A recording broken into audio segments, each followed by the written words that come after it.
शराबी पति ने एक गरीब लड़की के साथ ऐसा क्या। Hindi suspense story. नव्या एक लोअर मिडिल क्लास परिवार की है। उसके घर वाले शादी के लिए कई रिश्ते देख चुके हैं, लेकिन वो किसी को भी पसंद नहीं आई। वह दिखने में इतनी खास नहीं थी, इसीलिए उसकी शादी अभी तक नहीं हो पाई। लेकिन उसका संस्कार और स्वभाव बहुत अच्छा है। फिर एक दिन उसके घर दीपक नाम के लड़के का रिश्ता आया। लड़का एक प्राइवेट जॉब करता है और महीने में 12,000 रुपए कमाता है। उसके माता पिता ने ज्यादा खोजबीन नहीं की और दीपक से शादी कराने का फैसला कर दिया। शादी को लेकर नव्या के कई अरमान थे, लेकिन अपने माता पिता के लिए उसने हाँ कह दी। पिताजी ने नव्या के लिए कुछ गहने बनवा के रखे थे, लेकिन ज्यादा नहीं। उनको लगा कि नव्या की किस्मत अच्छी है जो उसे इतना अच्छा घर मिला है। नव्या की शादी हो गई और वह अपने नए घर चली गई। सुहाग रात में नव्या अपने पति का इंतजार कर रही थी, तभी उसे बाहर से बहस करने की आवाजें सुनाई दी। वह दरवाजे से देखने गई तो दीपक और उनके पिताजी के बीच झगड़ा हो रहा था। नव्या को घबराहट महसूस हो रही थी, लेकिन वह वहीं खड़ी रही। रात को पति नशे में थे और फर्श पर गिर पड़े। सुबह उठते ही बहस करने लगे। वे उस समय भी नशे में थे।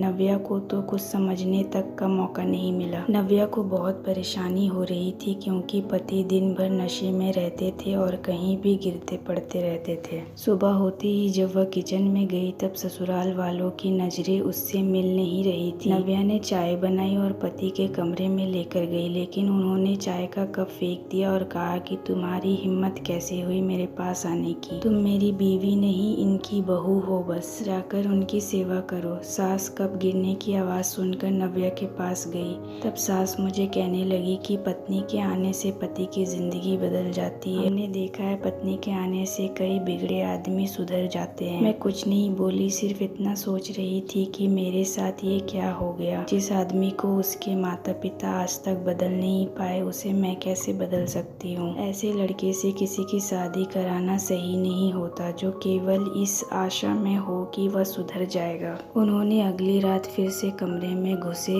मुझे देखा तक नहीं और सो गए। सुबह जब मैं उठी तो मेरे कमरे का दरवाजा खुला हुआ था और मेरे गहने गायब थे। मैंने इसे अपने सास को बताया, लेकिन उन्होंने ज्यादा कुछ नहीं कहा। फिर मुझे समझ आ गया कि दीपक जी घर नहीं थे, शायद वे ही मेरे गहने ले गए होंगे। उस दिन और रात वे घर नहीं आए। मैंने पापा से फोन करके पूछा कि उन्होंने किस लड़के के साथ मेरी शादी करवा दी है। उसके बाद मुझे लगा कि अब बोलने से क्या फायदा। दीपक जी 5 दिन बाद घर आए। उनके और उनके पिताजी के बीच बहुत कहा सुनी हुई। मेरी सास ने मुझे फिर ताना मारा कि बहू लाए थे कि चलो बेटा संभल जाएगा, लेकिन उसके आने के बाद तो ये और ज्यादा ही बिगड़ गया है। यह सब सुनकर मुझे बहुत बुरा लगा, तो मैंने अपने आंसू को पोंछा। इतनी जल्दी मैं हार नहीं मानूंगी। फिर मैंने उनसे बात की, पूछा कि वे क्या चाहते हैं और आगे क्या करना है। उन्होंने कहा कि तुझे जो करना है तू कर, मुझे तेरी शक्ल भी नहीं देखनी। मुझे थोड़ा गुस्सा आया। फिर मैंने पूछा कि आपने मुझसे शादी क्यों की, तो उसने चिल्लाकर बोला, मैंने शादी मेरे घर वालों के कहने पर की। मुझ पर 3 लाख का कर्ज था, वो उन्होंने तभी दिया जब मैंने शादी तुमसे की। फिर मैंने पूछा, तो आपने मेरे गहने भी इसीलिए लिए थे। बस इतना पूछने पर उन्होंने मुझे जोर से थप्पड़ मार दिया। तब मैं सुन रह गई। अभी 10 दिन ही सही से नहीं हुए थे मेरी शादी को, और मेरे साथ ये सब हो रहा था। वे रात भर सो नहीं पाई। मैं अपने भविष्य के बारे में सोच रही थी और मेरे सामने कई रास्ते थे, जिसमें से अब मुझे चुनना था। फिर सुबह हुई और मैंने अपना सामान पैक कर लिया।